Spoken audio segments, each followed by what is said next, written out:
Today, I'm getting a tattoo with my friend Liv. Now, Liv is awesome. She's a young lady who is heavily involved in the Tourette Syndrome community here in Australia, and I've wanted to film a video with her for so long. So she's inked up to the nines, and I was like, you know what? Let's get one together.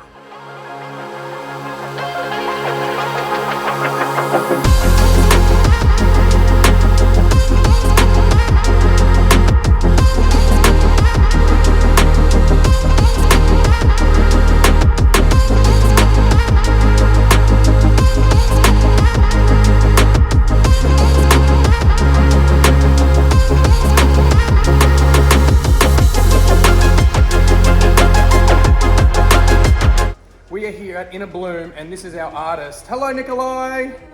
Now, we've just sorted out our ink work, our tough stickers.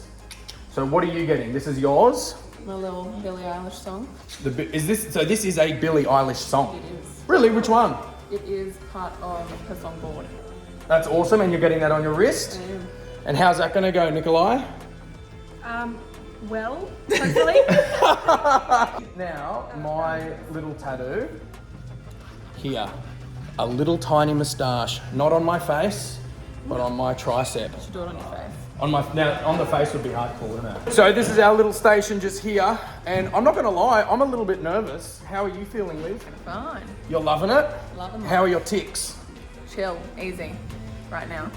What about when you get tattoos? Do you tick a lot? Well, they'll be different because I'm with you. That's what I'm like interested about, because normally I'm just by myself. But because I'm with someone else with Tourette's, it'll be interesting. So I'm gonna trigger your Potentially, tics. we'll find out.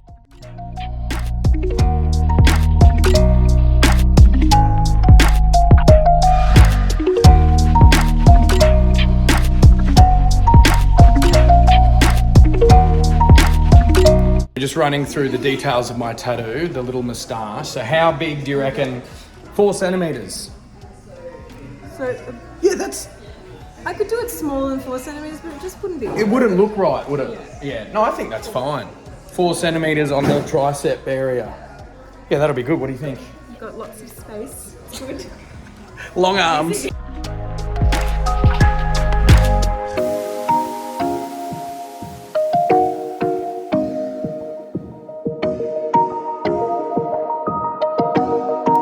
So tell us, what's the meaning behind this tattoo? Okay, so I went to see Billie like 2 nights ago, I think. So Billie Eilish has Tourette's. Did you know that? Yes, yeah. She's like and I our fucking queen. love that woman with my entire heart. And I wanted to get a tattoo that had like some relevance to her, and like I'm a muso, so Yeah. I was always gonna get like a music tattoo. So when I was kind of just thinking like, what do I want to get? That was like really fresh in my mind, and how excited I was at the concert. So, And that's it. Yep, It's called bored. It's called Bored. Does it mean?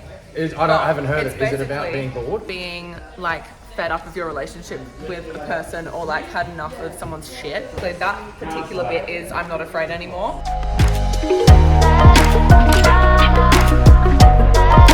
So Liv, how long have you had Tourette syndrome for? I was diagnosed in 2020, Yeah. but I started ticking when I was around, in hindsight, probably when I was about 9 or 10. Now, every time I've seen you, you've been ticking like a Swiss watch. You've been ticking a lot.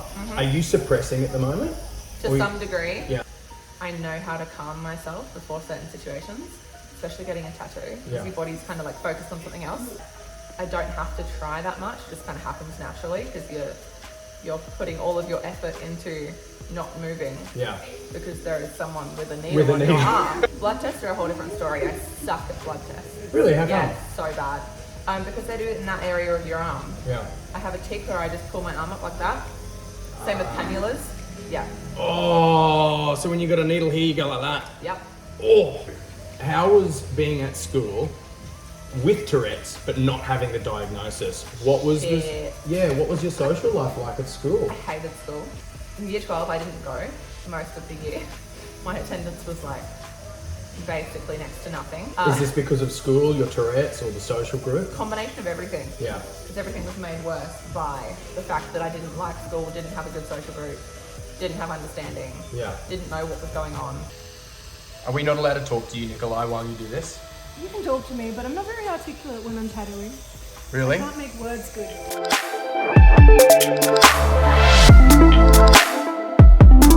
So you've got a pretty interesting tick that kind of went famous on TikTok when you see police. What happens when you see police officers? I smell bacon is probably the one that I get the most common and the one that generally gets the most attention. Fuck the police. Telling them I have drugs, or I have drugs in my bag, or I have drugs up my ass. Basically, exactly what you don't want to say in front of cops. Like in that instance, when you share that story, it's funny. How can it not be funny? Exactly. But like, when are the times where you have a tick that aren't funny and suck? Well, there was one time when we were at the convention centre in Brisbane doing the Disability Expo, and I had 2 cops come up to me and drug test me at like 8 o'clock in the morning. And I think I would have been like freshly 18, 19. And they wouldn't give me their badge numbers or anything, and they were just being complete dicks about the whole thing. And then when they realised that I wasn't actually on drugs and I did actually just have Tourette's, they just walked away and avoided me for the rest of the day. Because I remember I got arrested because they thought I was on drugs. Years ago, yeah. When I was like 18, they thought I was on drugs, but I was just ticking. So like, what's their response when you tell them you have Tourette's? 9 times out of 10, it's like, no, you don't. Like, you're just bullshitting and making an excuse. Like, you're just trying to get out of something because you're guilty. I don't even drink. I literally don't even drink alcohol. So the fact that they're just like, you're just drunk, whatever, is bullshit. There is the occasion where I'll get a good cop who understands. There has only ever been one of those times. But it was in a shopping centre, actually, when I was with another friend with Tourette's, and she came over and she was like, my daughter has Tourette's, I get it. Okay, this is something I want to bring up with you, and I can only really talk about it with people who are a bit older who have Tourette's. Spotting Tourette's in the wild. Like, I personally, I have this policy of never bringing it up, never introducing myself, not addressing it, because my personal ideal situation is that it's just ignored, right? Yeah. So how often are you spotting Tourette's in the wild? More often than I would have expected. I still remember there was one time when we had like a meet-up and there was a new chick coming along, and her and her mum were just kind of walking up and down, and she was obviously ticking, and I was like, do I go over and like say something and be like, hi, Yeah. here for the meet-up, or do I just like breeze past it and just hope that she realizes? Because it's like, you don't want to just go up to someone and be like, hey, have you got Tourette's? Yeah, it's like, hello, you've got Tourette's, I can tell, and they haven't been diagnosed. It's that awkward middle age group that you don't want to kind of like. That's right. It's like grade 9, grade 10. Yeah, exactly. They're the ones. Exactly. They're the ones that are the most insecure about Yeah. it. How were you insecure in grade 9 and grade 10, Nikolai? I'm still insecure.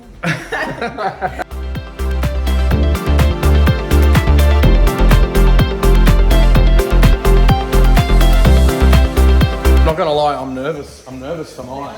I'm nervous because I like to pretend I'm tough, but I am a sook when it comes to pain. Like, if my girlfriend pops pimples on my neck, I'm like, You've got a big colour one on your leg. Like, yeah, but that was done 2 years ago, or 3, 4 years ago. Oh, wow. It's very solid.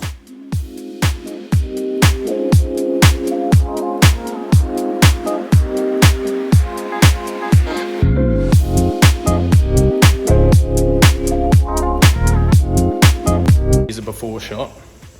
Goodbye, empty, blank canvas tricep. Goodbye, arm. it's not gonna fall off. It's okay. It'll never be the same again. Mwah.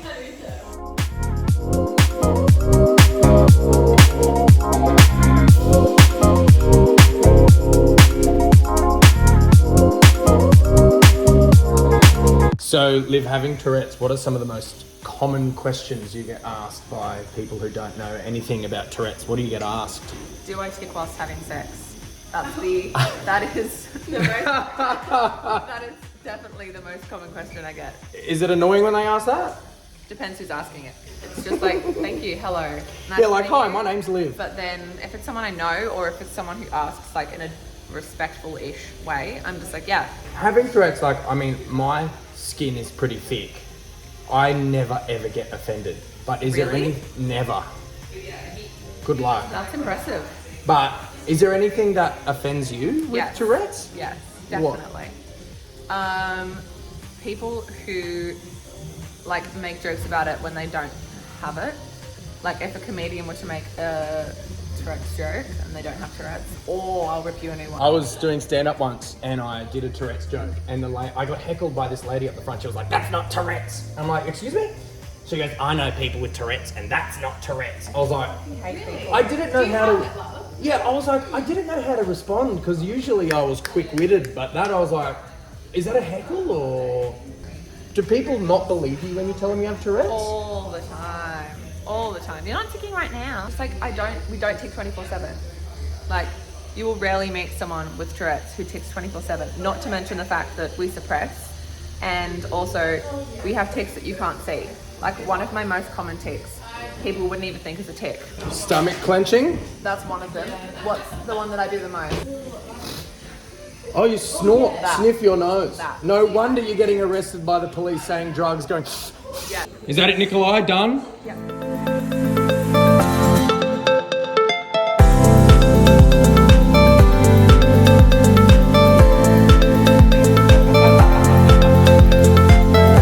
I'm a little nervous. A little? Just a little bit? I'm nervous for the pain, for the lifetime of art. Going to be painful, I promise. It will be like Up here? That's... that hurts because that was colour.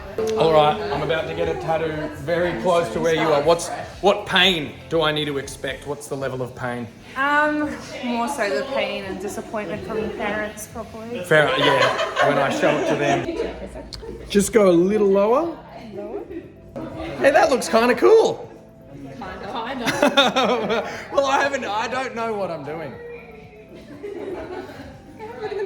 Yeah, that's awesome. I've got to get all of my tics out before. Oh! What do I do? Change the... It's more near your knee, that knee. Whatever you gotta do to be comfortable. Yeah, okay. Oh. Are you sure that's it? What do you mean? Do you want to sit? Elevate what? This? Yeah. No, that one down. This one? This one. Ooh. Now we're getting somewhere. Okay, do you want thin lines or thick lines? What's better? It's subjective. I was going to say go thicker. Go thicker. Thicker because it's going to last long, like It'll thicker. look better. It'll look like... Thicker feels better. Like, how good is peer pressure at a tattoo parlor? Yeah! I'll end up with a face tattoo.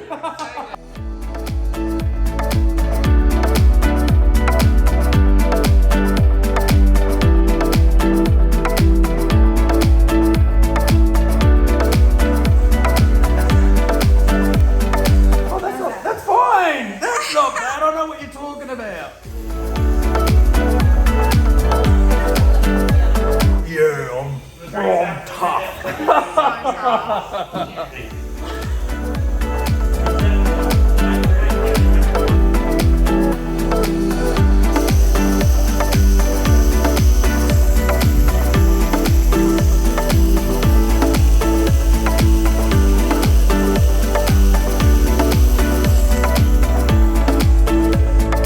Is that it? Oh, done and dusted. Now, how was I as a client? Was I easy? Do I need a lollipop? You were wonderful. I was a star client. And everybody goes wild with support. Oh, I'm a brave boy. So brave. That looks so cool. I love that. Hey, thank you so much, Nikolai, for having us. How were we? You were wonderful. The best. Now, if you guys want to check them out, Innerbloom, check out Tempest Tattoo on Instagram as well. Very fun people. Look at all of them having fun over there. So, thanks so much for having us. Really appreciate it. Bye-bye. Woohoo! Adrenaline. Now, you've only relatively recently been diagnosed with Tourette's, right? How long ago? About 2-3 months ago. Yeah, not long. But you've had it forever. Since I was 11 or 12, I've had really little tics. Yeah. But they haven't been noticeable and they've come and gone. But recently We were in the Macca's car park.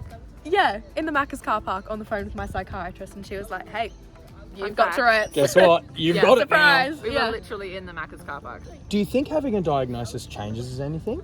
Like really, it doesn't take the tics away. What does a diagnosis do for you? I mean, for me, it really wasn't anything big. I was just another condition to add to the basket of ones I've already got, you know? And what about being in a relationship with, obviously both of you have Tourette's? Do you trigger each other's tics a lot? No. I don't find that we do. I don't even notice Bella's tics most of the time. I don't even notice them either. Because you don't notice your own. No. Because they're just kind Most of of there yours and are you're physical. comfortable. Yeah. I think that's the biggest misconception with Tourette's is, like you were saying earlier, is ticking 24/7. Everyone's like, you're not ticking right now, you don't have Tourette's. And it's like, no, Yeah. you're wrong. Yeah, and it's when you're comfortable, when you're relaxed, there's almost no tics. Exactly. It's not like we're suppressing them, but they're just not there. Yeah. It's whenever our brain is really active. And it's like, think about it. That's right, and it's thinking about it and talking about it and everything like that. Call us raging dykes. Don't do that. So actually, being in a same-sex relationship, that wasn't me pausing of being politically correct. There's a motorbike. I know. No. Okay. Being in a same-sex relationship, what words and terms don't you like hearing and people saying? Oh, there's a lot. So your typical, like, people will know what slurs I'm referring to by saying like the D slur, the F slur. What's D? Oh, okay. Yeah, The one that I okay. just did. Dyke on a bike, if you like. Can they not? Yeah, that's from Kath and Kim. Okay, so you're in a same-sex relationship. Both of you have Tourette's. Is there a lot of social backlash? Do you get a lot of people staring at you in public still? Like, I mean, it's 2022. Definitely. I remember there was one time we were in Harbour Town and we were in glasses. And there were these two girls. They were like employees and they were just like proper death staring at us, and they made some offhanded comment about not liking lesbians. Really? And we were both just like, We just looked at each other, this is grabbed awkward. each other's hands and walked out. Yeah. I kissed you. I went over to that's I right. kissed us just to make them feel extra awkward. Yeah. I'm not a big like public display of affection kind of person. Like I'll hold hands or like, but I'm not super like they do the whole like. Yeah, exactly. It's like, get a room! Yeah, exactly. And like that shit I don't like, regardless of who it is. But every now and again, if someone's being really, really shitty about the fact that I'm in like a same-sex relationship, I'll do it just to piss them off. And I think, I mean, obviously getting to know you guys, I mean, you have both been through so much with your neurodiversity and your sexuality. Being in a relationship together, has it really assisted your mental health because you're able to help each other through it? Definitely. Like, I don't know if I would still be here if it wasn't for Liv. aww. Because she's helped me so much through so many things, and I feel so loved and heard and accepted with her. Oh. What would you say to any young queer people who are neurodiverse watching this now, who are struggling, who will go through a struggling period, as you both have? It's almost like, what would you say to the younger self of you to get through a really difficult period? You've just got to find your people. That is like the thing that I say to everyone. It is so important to find your people, because once you've got them, you'll be safe. You'll be fine. Like, people will understand you, and it will take time and it will take a lot of pain and turmoil, and hopefully not as much as what a lot of people have had to go through. Don't base your worth off of high school is one big thing that I learned, because high school was a shit show for both of us. I didn't finish, and Yeah. I don't think I could have finished. Honestly, reaching out for support when you feel like you can't is so important, but it is so difficult in those moments, especially when you've got OCD sort of thoughts. If your brain tells you, you know, you can't reach out for support, that you don't deserve it, you've really just got to convince your head otherwise. Because sometimes verbalizing can be super difficult for me, because it's really hard to get the right words sometimes, but if you can type it out, if you can write it out, you've kind of got a bit of time to think about it, you know, use some autocorrect, let it sit in your brain, and then being able to cry yourself to sleep. No. Well, I mean, sometimes you do cry yourself to sometimes sleep. that's the way. Sometimes a good cry helps. Yeah. Sometimes it's therapeutic. A safe, healthy, good shower cry. It's always a good time. So if you like this video, if you like our tattoos, comment. What do you think about the ink? What's your favorite tattoo that you've ever gotten? And also, if you are queer and young and you've watched this, I'd really love to know what you thought of Liv and Bella's advice to you. We love you guys.